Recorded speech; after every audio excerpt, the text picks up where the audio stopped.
Hola, ¿qué tal? Muy buenas noches. Bienvenidos a esta edición más de En el Círculo. Hoy vamos a platicar de lo que pasa con uno de los sectores económicos más importantes de nuestro país, lo que pasa con todo lo relacionado con la industria automotriz, con los automotores, en sus diferentes facetas, y que miren que son uno de los sectores que le ha cambiado la cara a este país en los últimos 25 años.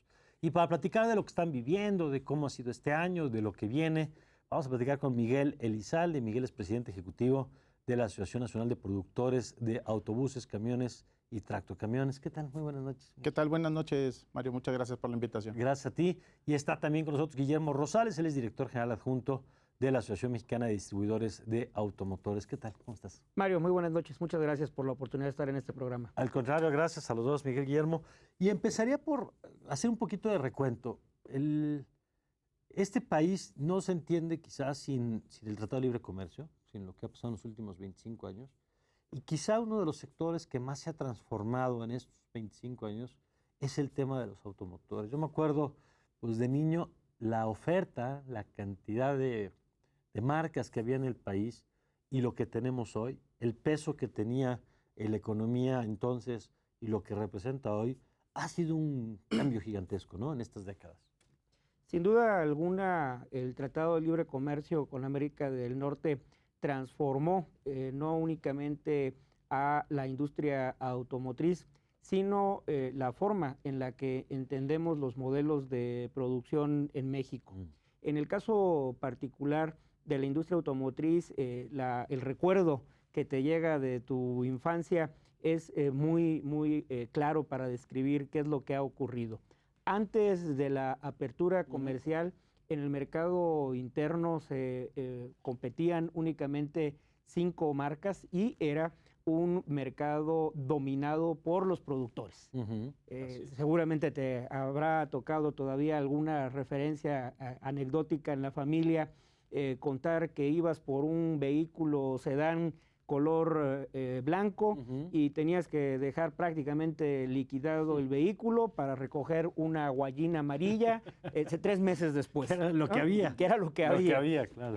Hoy en día estas anécdotas, estas historias, pues no podríamos ni siquiera concebirlas en las nuevas generaciones. Estamos hablando de que en México están participando en el mercado de vehículos ligeros más de 42 marcas. Wow. Se están ofertando casi 300 modelos, más de 2,000 versiones, prácticamente trajes a la medida en cuanto a los requerimientos de cada familia. Y además concurriendo en nuestro mercado productos originarios de América del Norte, de Sudamérica, de Europa, de Asia, y con una competencia extremo. Yo siempre digo que México es uno de los mercados más competidos del mundo. Tenemos incluso más marcas que en Estados Unidos y también con algo que difícilmente hubiéramos podido imaginar antes de la apertura comercial. Hoy en México y desde hace algunos años, los vehículos, hecha la conversión en dólares, son más baratos en México que en Estados Unidos, misma modelo, misma versión, y no se diga en la comparación con Sudamérica, en la que podemos tener diferencias hasta de un 40% hablando del mismo vehículo. Okay. Mira, y esto que dices, Guillermo, es muy interesante porque, estábamos hablando de la prehistoria, ¿no?, cuando existían conceptos como fayuca, que habrá que traducir a los millennials qué significa, ¿no? Pero era esta idea de que alguien iba a Estados Unidos y compraba aparatos eléctricos que acá no se vendían. Es cuando hablábamos de ese país de las 5 marcas y no de las, ¿cuántas dices que hoy hay? Son 42 marcas. 42 marcas. Pero algo que ha sido muy interesante, Miguel, es que en esta industria, a diferencia de otras en las que, claro que los ganamos fuimos los consumidores, en este sector México no solamente es un consumidor, sino es un productor muy importante. ¿Qué pasó en estos años en el campo de la producción de vehículos automotores? Así es, mira, un dato ahorita complementando lo que comenta Guillermo, es previo al Tratado de Libre Comercio, una cifra que me gusta mucho decir a mí, nosotros exportábamos 1,000 vehículos pesados. Hay que recordar, nosotros en AMPAC representamos a fabricantes de autobuses, camiones y tractocamiones, todos son vehículos comerciales, se usan para hacer negocio. 1,000 unidades. En el año. Previo a 1994 anuales. A lo largo de un año. Okay. A lo largo de un año. 1,000 vehículos. 1,000. Nuestro récord de exportación llegó a ser 157,000 vehículos pesados en el 2015. Entonces, nos da una idea de que yo creo que jamás nos pensamos que íbamos a crecer 157 veces. Ahorita ya en la industria de vehículos pesados, México es el primer exportador de tractocamiones en el mundo, es el cuarto exportador de vehículos pesados de carga a nivel mundial, sexto productor de vehículos pesados de carga también a nivel mundial, cifras muy similares a las de nuestros compañeros de automóviles. A ver, otra vez si nos puede repetir, porque de pronto quizás no le damos la justa dimensión a lo que significa. A ver, somos el principal exportador a nivel mundial de tractocamiones. Okay. Que para el que tal vez no esté familiarizado es el que jala una caja, ¿no? El tractocamión se desprende y tiene una articulación y conecta la caja o el tráiler. Entonces son principal exportador de tractocamiones en el mundo. Cuarto, exportador de vehículos pesados de carga a nivel mundial. Y sexto, productor de vehículos pesados de carga. Esto es principalmente al Tratado de Libre Comercio. El 98% de las exportaciones son hacia Estados Unidos y Canadá. Entonces sí tenemos una dependencia también demasiado grande hacia Estados Unidos y Canadá. El resto es Centro y Sudamérica. Pero esto es con 14 asociados que tenemos, con 11 plantas en 8 entidades de la República Mexicana. Si esto que dice Miguel es en la parte de vehículos, es características, ¿qué pasa en el caso de vehículos? No sé cuál es el término técnico. Vehículos ligeros. Vehículos ligeros. Estamos hablando de automóviles, de camionetas, pickups. Son aquellos que se encuentran por abajo de 3,834 kilos de peso bruto vehicular. Es algo muy similar. En el año 2018 logramos ser los sextos productores mundiales de vehículos, tanto de ligeros como de pesados, ya en la integración, y somos el cuarto exportador mundial de vehículos. México no podría concebirse dentro de lo que es como potencia automotriz sin la vocación exportadora. Para darnos una idea, ¿con qué países, los primeros 3 lugares, digamos, quiénes son? Bueno, el primer lugar es China, en segundo lugar Estados Unidos, Alemania, Japón, India, y nosotros continuando en el sexto lugar. Acabamos de desbancar de esta sexta posición a Corea, vamos compitiendo muy cerca de Corea, y con una vocación, como lo comentaba, principalmente exportadora. Estamos hablando que de los poco más de 4,100,000 unidades en conjunto de toda la manufactura de vehículos en el país, estamos exportando ya integrado junto con la industria pesada más del 90%, y únicamente de vehículos ligeros más del 87% del total de la producción se destina a la exportación. 87% de los vehículos ligeros manufacturados en México son para ser exportados. Y de ese 87% hay una vocación también natural de abastecer al mercado de Norteamérica, Estados Unidos y Canadá. Estamos hablando de cifras que en conjunto Estados Unidos y Canadá están requiriendo poco más del 85% del total de las exportaciones. Y hay un 15% que se va a otros lados. Y hay un 15% que se va a otros lados, y esto nos confecciona el 87% de la producción. El restante 13% de la producción local es para consumo doméstico. Y algo aquí muy interesante de los beneficios de la apertura comercial, tal cual como ha sido implantada en la industria automotriz en México. México produce vehículos de una gama media alta conforme a los estándares de los consumidores norteamericanos, europeos, que en buena medida se encuentran por encima del promedio de lo que son los valores de los vehículos consumidos en México. Y esto por las diferencias naturales en cuanto a poder adquisitivo de nuestra sociedad. Luego entonces tiene que complementarse una oferta local a través de importaciones. Y por esto te comentaba que traemos vehículos de todas las regiones del mundo. O sea, lo que compramos acá es parte de lo que se produce aquí, más lo que se importa. Más lo que se importa. Que en parte cubre esta base, digamos. Así es, en una relación casi de 60-40. 60% es producto importado, 40% es producto local, o sea, este 13% de la producción, Sí. porque para que tengamos un referente de los 4 millones de vehículos que se producen en México, Ujú. y de esos únicamente el 13% se destina al consumo local, Ujú. en contrapartida, el total de los vehículos que se compran nuevos en México, este año estamos esperando que sean 1.300.000 unidades. Es decir, eminentemente la capacidad de producción instalada en México Sí, es se mucho justifica mayor únicamente por la exportación. por la exportación, y esto nos ha permitido constituirnos como la principal actividad de captación de divisas. Ok, a ver, y déjeme agregar nada más en este primer bloque que estamos como dándole la dimensión al tema, y debo decir que yo conozco, que he seguido el tema, y no tenía tan claro, digamos, la dimensión del peso que tiene México a nivel mundial, pero déjenme pedirles que nos ayuden con la parte del impacto local. Porque cuando uno revisa el crecimiento de la economía en el país, pues ve que ha sido un crecimiento muy desigual en estas décadas, ¿no? Y particularmente que hay zonas que, si bien buena parte del país ha batallado por crecer, hay regiones que tienen tasas de crecimiento, se dice hasta comparables con países asiáticos, ¿no? La parte del Bajío, todos los estados, Querétaro, Guanajuato, Aguascalientes y la cadena, digamos, hacia el norte, que ha tenido pues, la parte de la maquila, en el caso del norte, ha tenido la parte del campo en ciertas regiones, pero la industria automotriz como una gran palanca. ¿Qué representa este sector en términos de empleo, en términos de crecimiento de la economía mexicana?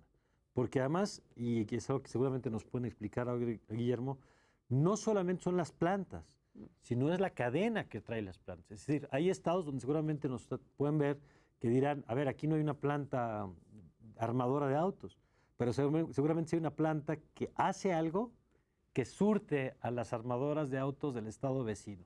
A ver, ¿cómo estamos a nivel territorial? Sin duda alguna, la industria automotriz ha tenido una derrama muy importante en la economía nacional.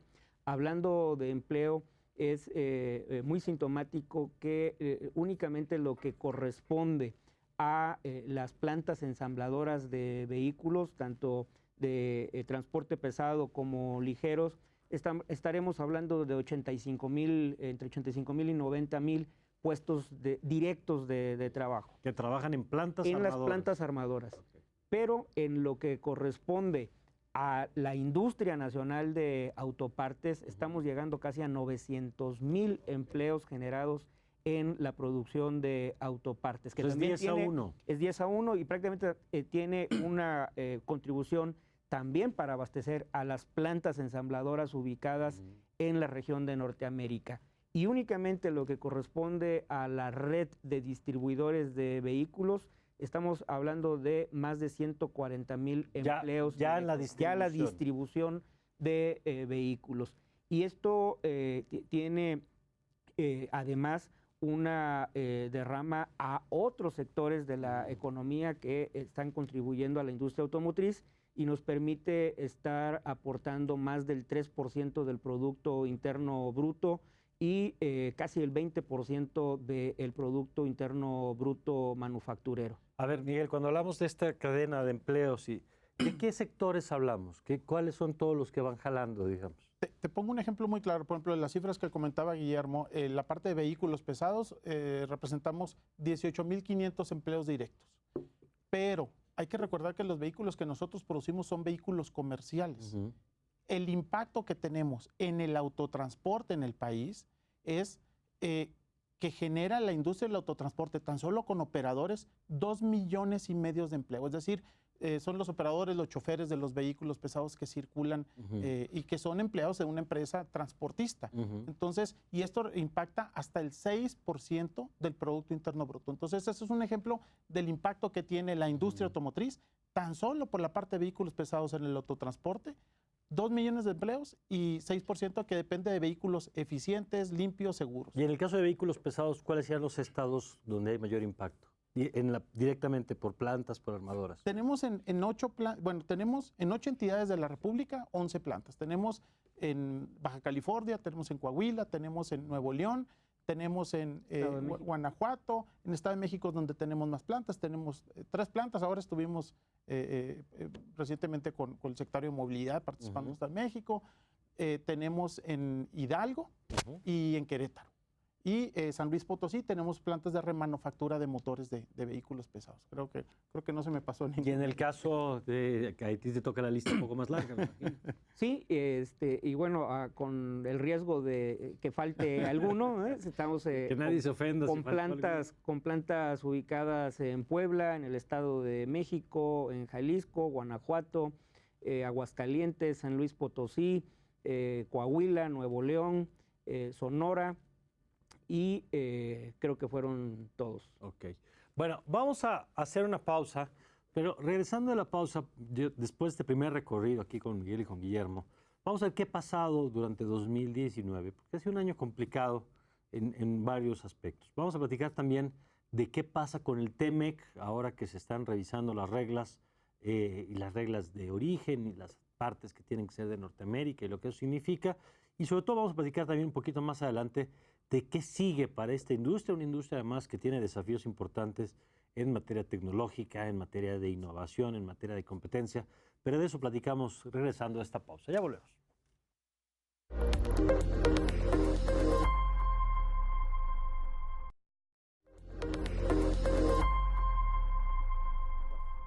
Bueno, ya estamos de regreso y aquí hemos escuchado datos muy concretos de lo que representa esta industria para el país, para el Producto Interno Bruto, para el empleo. Pero ¿qué ha pasado este año, Guillermo? Porque hemos visto las cifras a lo largo de los diferentes meses y veíamos datos de disminuye la venta y entonces hay preocupación justamente cuando vemos un sector tan importante para el país que de pronto tenga este tipo de comportamiento. A ver, ¿qué ha pasado?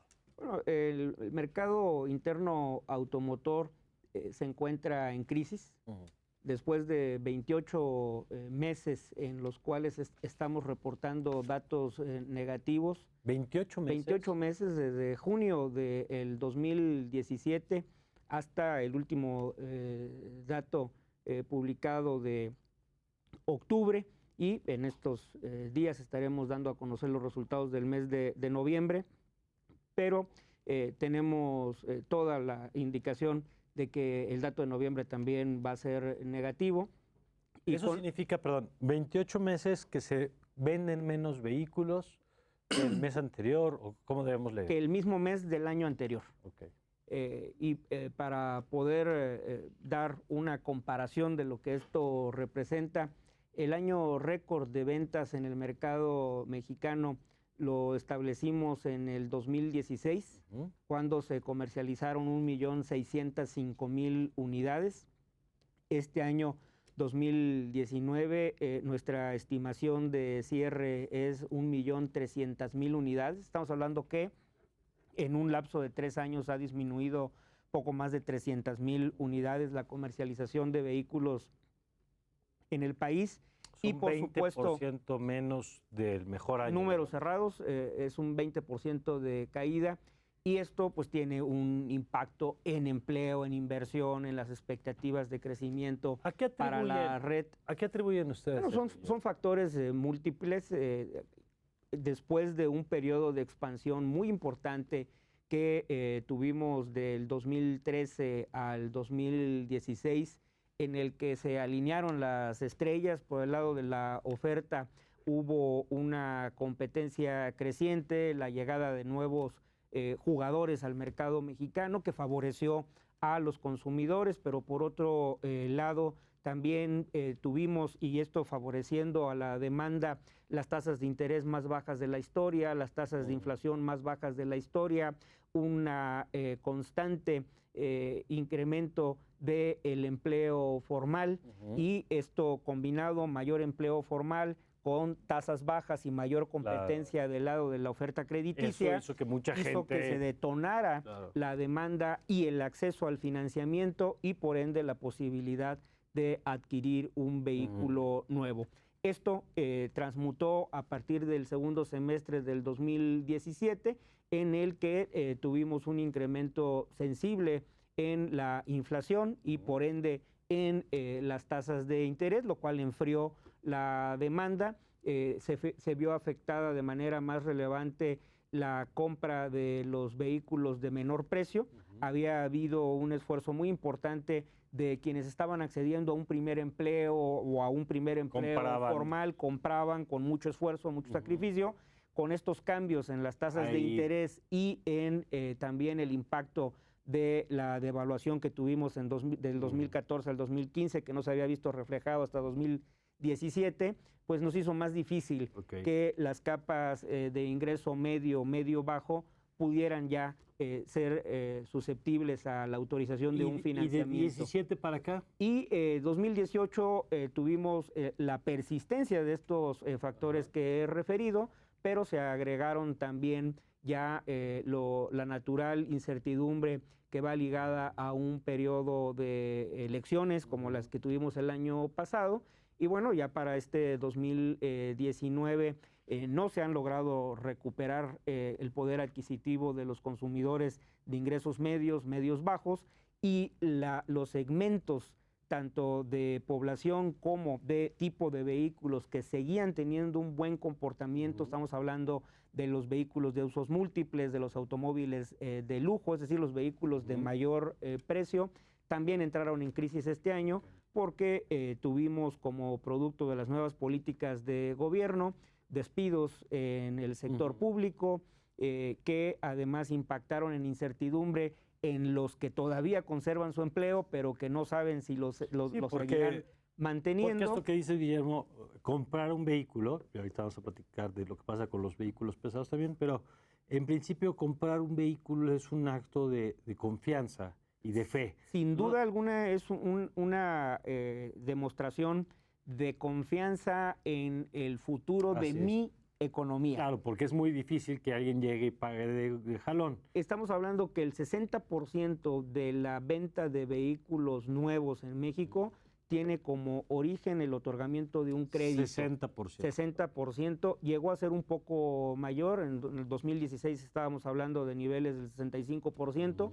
Ha bajado también de manera pues eso quiere decir consistente el que crédito. no estoy pensando en mis ingresos presentes, sino en mis ingresos futuros. La incertidumbre de cómo viene el futuro para poder hacer frente a un compromiso entre 3 y 5 años, que es donde cae la mayor parte de los plazos para el crédito automotriz. Okay. Esto que nos cuenta Guillermo Miguel, que pasó, y que además es interesante ver un poco la evolución, porque a veces nos quedamos con el dato general, el 20%, ¿no? Pero no vemos por segmentos cómo se ha ido moviendo y cómo es un sector tan sensible al entorno económico, ¿no? Decías, has hablado de inflación, has hablado de tasas de interés, has hablado de entorno, incertidumbre política, es decir, todo termina repercutiendo en esa decisión. Pero imagino que ustedes se enfrentan a algo parecido, porque de entrada los costos de un vehículo pesado, pues es mucho más alto que un vehículo ligero, ¿no? Todos son económicos, pero bueno, competitivos. Claro, competitivos, pero digamos, si hay que ponerlo en pesos, hay que gastar más de este lado por la naturaleza del vehículo, ¿no? No, la dinámica en vehículos pesados son diferentes. Desde que el vehículo pues no es una decisión personal, es una decisión de negocios. De acuerdo. Entonces, se le dice que tú haces un análisis del costo total del vehículo, donde evalúas el precio inicial, la inversión inicial, el precio de reventa del vehículo, el rendimiento del vehículo en el consumo de combustible, el mantenimiento que tiene el vehículo, si tienes algún tipo de incentivo en el aspecto del vehículo. Entonces la decisión de compra es diferente porque se usa para hacer negocios. Y dentro de la parte de carga y de pasaje varía. Si tú te vas enfocado al tema de carga, bueno, cuando va muy ligado al crecimiento económico, porque si hay crecimiento económico, claro, hay mercancías que mover. Físicamente se tienen que mover esas mercancías. El transportista entonces dice, oye, bueno, tengo trabajo, pienso en renovar flota. De acuerdo. En pasaje es diferente porque puede depender de diferentes variables. Política pública, si el gobierno quiere renovar o no. Sí. Si es transporte foráneo, es decir, los que se mueven de ciudad en ciudad, puede depender mucho del tema tanto de negocios como de vacaciones. Es decir, si hay movimiento de dinero, pues tienes tus ahorros para vacacionar. O transporte público, transporte urbano. A veces se nos olvida que los vehículos pesados también son los autobuses de transporte urbano, que pueden ser en algunas ocasiones por decisiones de los gobiernos estatales en renovar flota, que va ligado a veces en base a la tarifa. Eso depende mucho si un gobierno, todos los gobiernos estatales controlan una tarifa. Entonces, si tienes unas tarifas que no te dan para renovar flota, a veces es cuando hay Oye, un tema y ahí. entonces, Miguel, entendiendo esto que nos estás diciendo, ¿cuál ha sido el comportamiento? Digamos, si en los últimos 28 meses, en el caso de los vehículos ligeros, hemos visto esta baja, ¿qué ha pasado con ustedes? Considerando los aspectos que son diferentes, carga y pasaje, que hemos visto, me voy a ir un poquito atrás, me voy a ir hace 19 años. Okay. Estamos vendiendo los mismos 41,000 vehículos que hace 19 años. Okay. El mercado tiene altas y bajas, pero está, digamos, no, el éxito que tenemos en la potencia de exportación y producción no lo tenemos en el mercado interno. Okay. ¿Qué variables han afectado? Ahora me voy un poquito más adelante, los últimos 6 años. El tipo de cambio. Muchos de los vehículos pesados tienen contenidos, precisamente por el Tratado de Libre Comercio, contenido de Norteamérica, de Sí, Estados aunque Unidos. se arme aquí, traes partes de allá. Para empezar, todos los motores pesados son del extranjero. Todos. No se fabrican vehículos, motores para vehículos pesados. Tenemos plantas de remanufactura de motores. ¿Qué quiere decir eso? Es que llega el motor principalmente de Estados Unidos, se desarma, se descartan las partes que no funcionan, se le ponen partes nuevas y se vuelve a exportar a Estados Unidos principalmente. Okay. Pero no para consumo acá. No es mínimo el consumo de remanufactura. Entonces, tipo de cambio. ¿Por qué no ha crecido? Porque la economía no ha crecido. Uno es el aspecto económico, otro es tipo de cambio, el otro es el aspecto del diésel. Hace 6 años el diésel costaba, el tipo de cambio estaba en 13 pesos, ahorita andamos llegando a los 20 pesos. Sí. El diésel, que es el principal combustible, estaba en 12 pesos, ahorita está en 21 pesos. Okay. Entonces, tienes aparte, la verdad hay que decirlo de frente, el tema del robo. Si nosotros colocamos 16,000 tractocamiones en el mercado, se están robando 5,000 al año. Entonces, imagínate qué industrias se roban el 30% de lo que vende.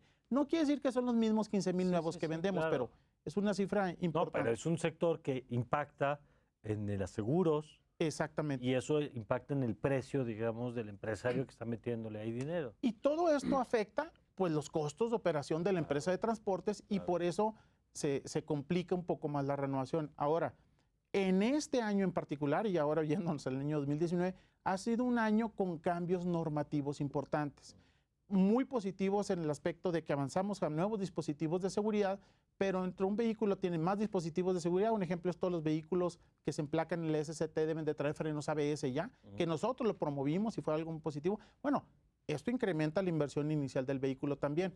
Y otro es el tema de la norma ambiental para fabricación e importación de vehículos, que cambiamos ya de normativa el 1 de julio.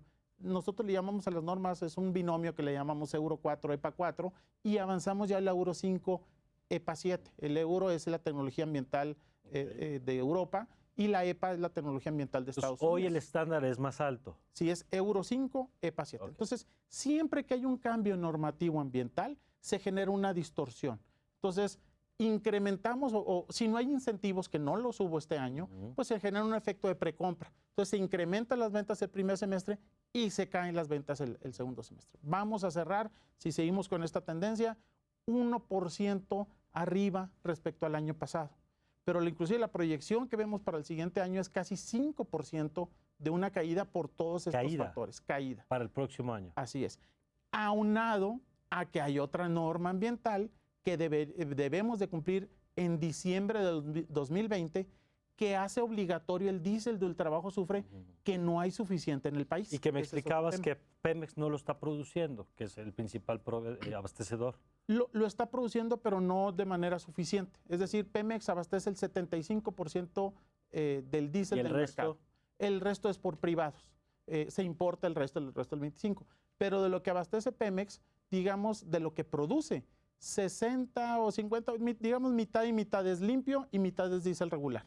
Entonces, ahorita nosotros estamos entre la espada y la pared porque tenemos que cumplir una normativa ambiental de la cual no tenemos el insumo principal. Pero hay una solución a esto. O sea, lo que hemos dicho es que se permita, acabamos de cambiar hace un par de meses al Euro 5 EPA 7. En lugar de cambiar en 12 meses a la siguiente tecnología, permitamos que convivan ambas tecnologías hasta que Pemex tenga el diésel en todo el país. A ver, Guillermo, ahorita que nos explicabas la caída, hacías la referencia al mercado doméstico, nos explicabas por qué. ¿Qué ha pasado con las exportaciones? Bueno, en lo que corresponde hasta el año 2018, establecimos récords de producción. 2018 contra 2017 ya con prácticamente flat, estable, para los hispanoparlantes. estable, sin cambios. Pero este 2019 estamos registrando una disminución del 2.6% en la producción de vehículos. Para exportación. Para producción total, y del 1.7% en la exportación. La explicación a estas disminuciones vienen dadas en cuanto a que, por un lado, aun cuando es un menor consumo, está cayendo la demanda doméstica, pero también las exportaciones en los principales mercados, la demanda viene comportando una tendencia negativa. De todas las regiones del mundo a las que exportamos, lo que sigue teniendo un comportamiento positivo en el acumulado de enero a octubre es Estados Unidos, que las exportaciones a Estados Unidos siguen creciendo 5%, pero Europa, Sudamérica, Asia vienen cayendo, y ya en los últimos 2 meses las exportaciones para Estados Unidos también van a la baja. Hay a nivel mundial una perspectiva negativa para el cierre de lo que corresponde a la demanda de vehículos, y bueno, pues esto impacta, por supuesto, a la producción local. Por eso, y sobre todo de que hay una estimación en que esta demanda, sobre todo en lo que corresponde a los mercados de Norteamérica, Estados Unidos y Canadá, se mantendrá estable sin una perspectiva de recuperación o de crecimiento en los próximos 3 años, es que se vuelve aún mucho más importante tener políticas públicas que fortalezcan el mercado interno, porque si difícilmente podemos incidir en lo que ocurra en Argentina o en Brasil o en Estados Unidos mismo, pero sí podemos hacer de manera conjunta, como se ha hecho en momentos pasados, trabajando el sector privado junto con el gobierno, acciones de política para recuperar el mercado interno. Y te pongo una, Guillermo, porque en el reciente proceso de presupuesto y ley de ingresos se puso el tema de los llamados autos chocolate, ¿no? Y entonces hubo este jaloneo que los diputados lo ponían, los senadores se lo quitaban. Se lo regresaron a los diputados y se lo volvieron a poner, y los senadores se lo volvieron a quitar, que era una cosa que uno no entendía muy bien a qué estaban jugando. Pero ojalá hubiera terminado ahí la historia, porque lo que tenemos al día de hoy que estamos platicando es el dicho del senador Ricardo Monreal diciendo: puede volver este tema, pero no por la vía de la ley, sino por la vía del decreto, es decir, por la vía del Ejecutivo, diciendo se regularizan un montón de autos que han sido traídos desde Estados Unidos, y que eso a ustedes les ha generado, justamente por el entorno que nos has descrito, mucha preocupación, ¿no? Mucha, porque tenemos la experiencia de procesos de regularización que han ocurrido en el pasado, más de 25 en los últimos 30 años. El último de ellos, que se llevó a cabo de manera totalmente indiscriminada, dictado por el presidente Fox en 2005, que tuvo como consecuencia que en el 2006, por ejemplo, se importaran más de 1.570.000 unidades, todo 2006, bueno, se regularizaran 1.576.000 unidades, cuando ese año se vendieron en México 1.139.000 vehículos, es decir, entraron chatarras procedentes de Estados Unidos, casi 40% más que los vehículos nuevos que se vendieron en México. Eso originó en un periodo de 3 años una caída de 30% del mercado doméstico. Lo que nosotros decimos, los efectos de eso duraron 3 años porque siguieron entrando y siguieron regularizando. ¿Qué es lo que nosotros estimamos que, dadas las condiciones actuales del cierre que tenemos considerado de 1.300.000 unidades, el haber promovido una regularización de vehículos ilegales nos hubiera llevado a que en el 2021 estuviéramos vendiendo menos de 1 millón de unidades? O sea, un impacto cercano al 30%. Con un efecto, además, que explicabas para los propios dueños de autos. Por el tema de la reventa de tu auto, como la forma para poder adquirir un vehículo más de un modelo reciente. Es una falacia cuando dicen que únicamente pretenden regularizar los vehículos que ya están dentro.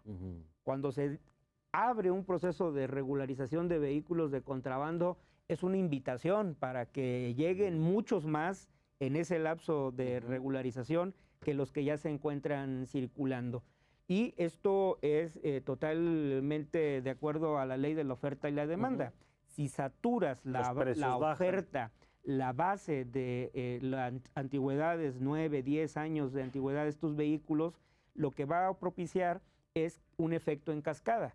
Los precios de los vehículos de esta antigüedad pues, prácticamente valen cero, y quien quiere salir a vender su vehículo de 10 años porque lo que quiere es comprarse un vehículo de 7 años, 6 años de antigüedad, no lo puede vender, lo tiene que rematar, y por lo tanto va a estar dispuesto a ofrecer menos o a tardar más para poder comprar el vehículo de esa persona que quiere vender el de 6, y ese también baja de precio, y así sucesivamente hasta llegar al vehículo nuevo. Ya. Bueno, vamos a hacer un último corte y regresamos para platicar del TEMEC.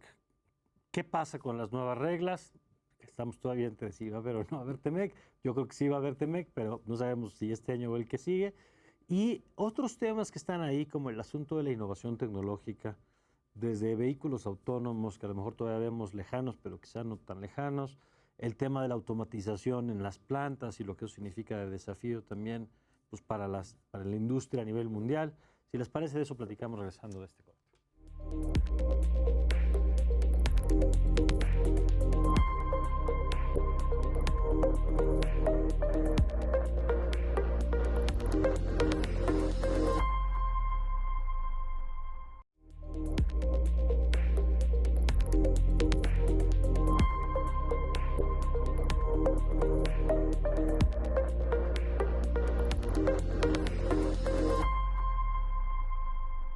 Bueno, estamos de vuelta y el tema que dejamos pendiente es TEMEC. Se negoció un nuevo tratado y entiendo que uno de los sectores que particularmente más se le metió mano, porque hay muchas cosas que son nada más actualización, es el de la industria de autopartes. ¿Qué es lo que quedó ahí, Miguel? ¿Y qué significa esta discusión que tuvieron sobre las reglas de origen? Mira, nosotros como vehículos pesados debemos de cubrir ciertos valor de contenido regional para poder exportar a Estados Unidos y a Eso Canadá. quiere decir que usas partes de Estados Unidos, México y Canadá. Exactamente. Okay. Entonces, partes y también incluye la mano de obra, el valor agregado en mano de obra. Okay. Sí. Entonces, el valor de contenido regional que teníamos previo al nuevo TEME que ya aprobó aquí el Senado, en vehículos pesados es de 60%. Okay. Ya una vez aprobado, sube 10 puntos, sube a 70%. O sea, 70% tiene que provenir o en mano de obra o en partes de esta región. Y el 30% lo puedes traer de donde quieras. Así es. Y eso quiere decir, perdón, nada más para entender, la regla de origen es importante porque eso significa que tú puedes venderse y pagar arancel entre los países. Exactamente. Okay. Ese es uno de los requisitos que era el tradicional, digamos, del tratado anterior y al nuevo, de 67. En nuestro caso se nos da hasta 7 años. Porque 7 años, tal vez un par de años más que los automóviles, porque nuestros cambios tecnológicos en vehículos van ligados a la tecnología ambiental. Por eso tan importante para nosotros las tecnologías ambientales. En México es la norma 44, lo que comentábamos ahorita. Sí. Entonces, a los 3 años es un cambio y a los 7 cambios. Entonces, tienes 7 años para modificar este porcentaje. Gradualmente. Okay. El otro cambio es el valor de contenido laboral, que esa es una nueva característica, que se debe cumplir por la parte de vehículos pesados 45%. ¿Qué quiere decir eso? ¿Que de tu costo se vaya en salarios? Esto quiere decir que el 45%, y está dividido de la parte, bueno, está en 3 partes. De ese 45%, 30 puntos son manufactura, 10 puntos son investigación y desarrollo, y 5% son parte específica de motores, transmisiones o baterías avanzadas. Entonces, esto quiere decir que los componentes tienen que haberse fabricado en un país que tengan salario directamente en la línea de producción de $16 o más la hora, que lo que te da por lo general Estados Unidos y Canadá. Entonces, para darnos una idea de México, ¿cómo estamos? Bueno, es muy por debajo, no dudo que vaya a haber alguna línea de producción que vaya a cumplir. Entonces, básicamente van a ser que las plantas de Estados Unidos y de Canadá en el 45%.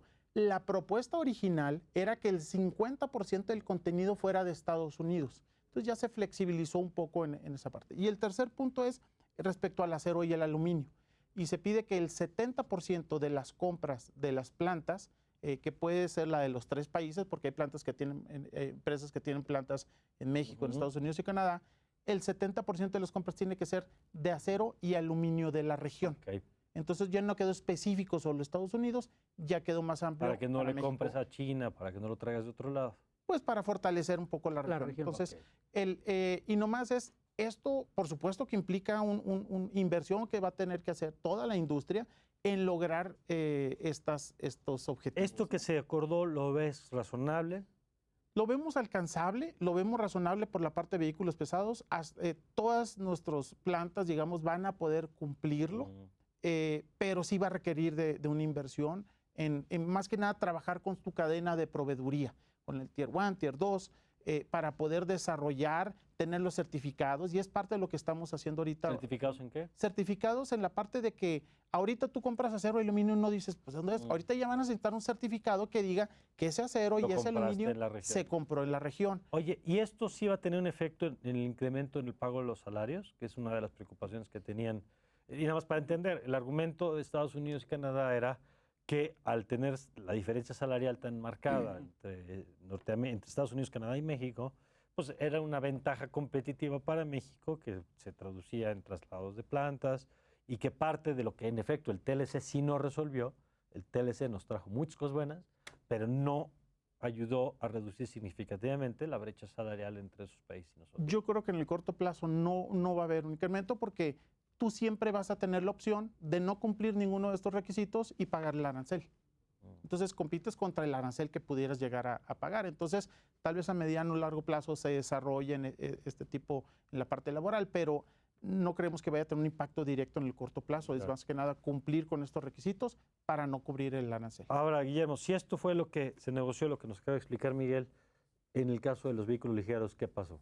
Es una estructura similar. En el actual Tratado de Libre Comercio de América del Norte, la regla de origen para vehículos ligeros marca un componente del 62.5% en cuanto a integración de valor regional, y esto se incrementa hasta un 75% también en un periodo de 5 años para poder llegar a ello. Igualmente hay una parte de nuevos requisitos en cuanto a la participación de acero y aluminio de la región y al 40% de la integración del costo de mano de obra en la línea de producción con salarios de mínimo $16 la hora.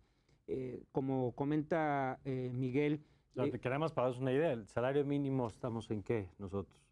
No, o sea, de lo que es, hablando de la manufactura automotriz, no tanto como el salario mínimo de, pero para de regulación, idea, por ejemplo, ¿de cuánto sería la brecha que tenemos hoy en el entendido de que los salarios que se pagan hoy no son el referente del salario mínimo? Mira, reserva de equivocarme en el dato, pero estamos hablando de $8 o $9 de lo que es el mercado. Contra 16. Contra 16 que se nos está exigiendo. Yo, para entender más o menos la brecha. La brecha.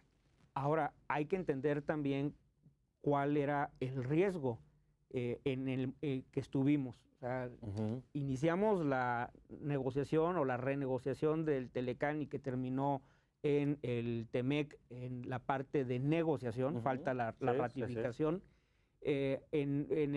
orillados por una decisión política del presidente de Estados Unidos, Donald Trump. Lo que calificó como el peor acuerdo. El peor acuerdo, la amenaza de interrumpirlo y toda una serie de inconvenientes para la certidumbre y para todo lo que representa el Tratado de Libre Comercio para la economía. O sea, dado mexicana. Ese riesgo, ¿tú consideras? Dado ese riesgo, el punto en el que en los momentos más álgidos de la negociación nos llegamos a encontrar, creo que lo que finalmente se logró es algo favorable y que, como comenta Miguel, vemos con una probabilidad de cumplimiento bastante alta por la mayoría de las empresas establecidas en el país. En pocas palabras, no estamos vislumbrando un riesgo de cierre de plantas por las nuevas reglas. Digo, y esto es muy importante lo que nos están diciendo, porque aparte,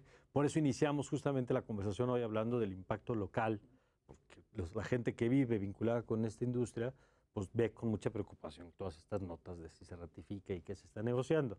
Pero déjenme agregarles, entendiendo esto que acaban de decir, estos desafíos un poquito mirando a futuro. Lo que implica la innovación tecnológica, lo que implica la automatización, que pues tiene efectos importantes en la industria. Desde lo que significa el tener una planta, por ejemplo, con robots, que en la parte de la industria automotriz ha sido muy avanzado este uso, y por lo tanto eliminas el diferencial, por ejemplo, del salario, ¿no? Porque al final tener el robot aquí o en Estados Unidos, pues ya da un poco igual, dependiendo de las condiciones de electricidad y todo lo que ustedes quieran. Pero ¿cómo están viendo eso en términos de riesgo para el empleo en México? Porque entiendo que a lo mejor en la parte del consumidor, pues vas a tener la misma oferta, pero pensando en quienes arman vehículos en México, ¿cómo están viendo esta amenaza, pues, de lo que implica la automatización? En nuestro caso, nosotros lo vemos como una oportunidad. Yo creo que puede ser diferente en alguna forma. Ahorita lo voy a ligar el tema de la automatización o manufactura 4.0. Nosotros como industria automotriz no es algo nuevo. Nosotros ya tenemos años trabajando con robots, tecnologías, soldaduras de precisión y todo esto. Pero en la parte de los vehículos, respecto a la autonomía, por ejemplo, a nivel mundial no hay una escasez de operadores. En México hay una escasez de operadores. Cámaras del autotransporte, hay una escasez de 50,000 operadores. 50,000 personas que manejen estos vehículos. Exactamente. Eso inhibe inclusive el mercado interno de los vehículos pesados. Entonces, cuando... Y perdón, ¿y por qué? ¿Por qué no tenemos suficiente? No, hay un tema de no hay interés, digamos, y son sueldos que pueden... Si tú manejas un vehículo, por ejemplo, de materiales y residuos peligrosos, y puedes llegar a ganar hasta 40, 45 mil pesos al mes. Muy superior a cualquier recién egresado. Entonces, hay un tema de que no es atractivo el estar en la carretera tal vez tanto tiempo. Entonces, viene la parte de la autonomía. Que la autonomía, para que estemos todos claros, pues es que se maneje solo el vehículo. Exactamente. ¿No? Entonces, a futuro, digo, tal vez a corto plazo, lo vayamos a ver tal vez a nuestros vecinos del norte primero, la autonomía de los vehículos yo creo que va a ser más rentable en la parte de vehículos comerciales, porque la escasez de operadores no nomás es en México, es en Estados Unidos, que es en todo el mundo. Entonces, creemos nosotros, imagínate, si aquí ganan 40 mil pesos, en Estados Unidos ganan 80, 90 mil dólares el operador al año. Entonces, creemos que va a ser mucho más rentable el utilizar la tecnología autónoma, que el vehículo se maneje. O sea, ahí está todo el incentivo para que la tecnología avance. Ese es un ejemplo donde nosotros vemos que la tecnología va a utilizarse. Y ya hay diferentes niveles de autonomía. Ya hay niveles de autonomía en México. Digamos, el primer nivel es que no use los pies. Bueno, que es cuando pones el manejo automático, el que se acelera. Que mantiene la velocidad. Segundo nivel es el que no utilices digamos, el volante. Y así hasta que se maneje totalmente solo. Hay muchos niveles de autonomía. Nosotros tuvimos un evento en Puebla hace un mes pasado, Expo Transporte Unpacked, donde ya tuvimos un tractocamión autónomo circulando en una pista de exhibición. Entonces, hacia allá vamos hacia lo eléctrico, es innegable, vamos hacia tal vez más. Y esto que dices, por ejemplo, el tema eléctrico, ¿qué tanto estamos en la posibilidad de migrar hacia esas nuevas necesidades de mercado? Ya es una realidad, pero dependiendo de qué aspecto. Ya lo puedes ver tú en camiones de reparto y distribución, que camiones son con cargas muy pequeñas, tal vez de hasta una tonelada. Ya lo puedes ver un poquito en vehículos más grandes, en vehículos híbridos, mitad eléctrico, mitad de diésel. Porque te demanda más energía, volumen de carga. Por el precio inicial en la parte. Creo que el esquema en vehículos pesados es diferente, tal vez en los ligeros sea por las estaciones de recarga, pero aquí hay que recordar que son vehículos comerciales. Entonces, si el precio inicial todavía es elevado y no te salen las cuentas... Lo que tardas en recuperar esa inversión. Es mucho más competitivo el tema del diésel todavía y va a serlo por muchos años. Y así como se avanza en diésel más limpio, el de trabajo azufre, vamos a avanzar a híbridos, vamos a avanzar en gas natural y es innegable el tema de eléctricos cuando las baterías sean a una inversión inicial que sean más rentables, yo creo que lo vamos a ver más presente. ¿Y en el tema de los vehículos, Guillermo? Mira, déjame ser políticamente incorrecto. A ver. Y dejar tal vez la preocupación para una futura mesa de análisis. Todo esto que ha comentado Miguel y la introducción que tú planteas es indudable que habrá una transformación en la industria automotriz hacia los vehículos eléctricos autónomos y a la economía compartida. Esto necesariamente también tendrá un impacto significativo en el tipo y en el número de empleados que se requieran para la industria automotriz. Dejo un dato nada más. Un vehículo tradicional, combustión interna, se requieren 40,000 partes, desde las más sofisticadas hasta el tornillo más sencillo. Un vehículo eléctrico puede requerir 3 veces menos partes. 3 veces menos. Es mucho más sencillo en términos de manufactura un vehículo eléctrico. El encarecimiento y en este momento la barrera tecnológica está dada por la manufactura de la batería, la autonomía y el costo de la batería. El vehículo como tal es mucho más sencillo. Y cuando hablamos de que en México lo que tenemos como aportación a la industria automotriz básicamente es la producción de autopartes en términos de empleo, nos genera un reto hacia el futuro. Creo que debemos de pensarlo y sobre todo el gobierno de la Cuarta Transformación debería de estar pensando en el tipo de empleo que requiere el mundo de los próximos 50 años. ¿Tú ves, Guillermo, hoy políticas desde el gobierno mexicano? Bueno, lo que el presidente que nos está diciendo es que hay que voltear al sureste para tener una mayor capacidad de emplear a personas en la agricultura, o sea, con trabajos que estaban, creo que muy bien pensados para el siglo XIX o para la primera mitad del siglo XX, y pensando hacia la segunda mitad del siglo XXI, que es lo que deberíamos de estar ya visualizando, pues creo que estamos muy lejos de eso. Está mirando para otro lado. Totalmente. Y se reflejan las políticas para el sector. Así es. Bueno, ¿qué temas, finalmente, qué Por eso dirías? anticipé que iba a ser políticamente incorrecto. Pero es que además... ya Miguel me estaba viendo. Pero además, dado lo que estás diciendo, dado lo que han dicho de la importancia del sector, dado que buena parte del producto es de exportación, pues da igual un poco, porque habrá quien diga, pues es que en México a lo mejor vamos a tardar muchos años. Pues no, los primeros no creo. Y segundo, da igual, porque si haces 4 millones y de ahí se va las 2/3 partes. El 87% se exporta. Bueno, esos responden al mercado de allá. Y si en el mercado de allá hay un cambio cultural, hay un cambio tecnológico, hay nuevas normas, a ese es al que tienes que responder, ¿no? No necesariamente el consumo doméstico, que a lo mejor trae otra velocidad. Pues mira, para mí ha sido muy interesante aprender de todo los temas que traen ustedes, de lo que representa para nuestro país. Por cierto, esto que decía Miguel de la falta de gente, ¿se da también en otros sectores de la industria? Sí, cada vez concentrado en la región del Bajío y del norte, donde han llegado las nuevas plantas automotrices, se ha requerido que, bueno, son oportunidades para jóvenes de otras regiones, de otros estados, que migran hacia estas regiones concentradoras de empleo, precisamente por las limitantes de mano de obra calificada. Pues interesante, hasta como oportunidad y como visión de país en esto que apuntaban. Guillermo, muchas gracias. Muchas gracias, Mario. Muchísimas gracias. Al contrario, gracias. Gracias, y gracias como cada noche a usted por habernos acompañado aquí en El Circo. Ya lo sabe, si le gusta este programa, si le parece que le ayudó a comprender quizá un poco más de este tema tan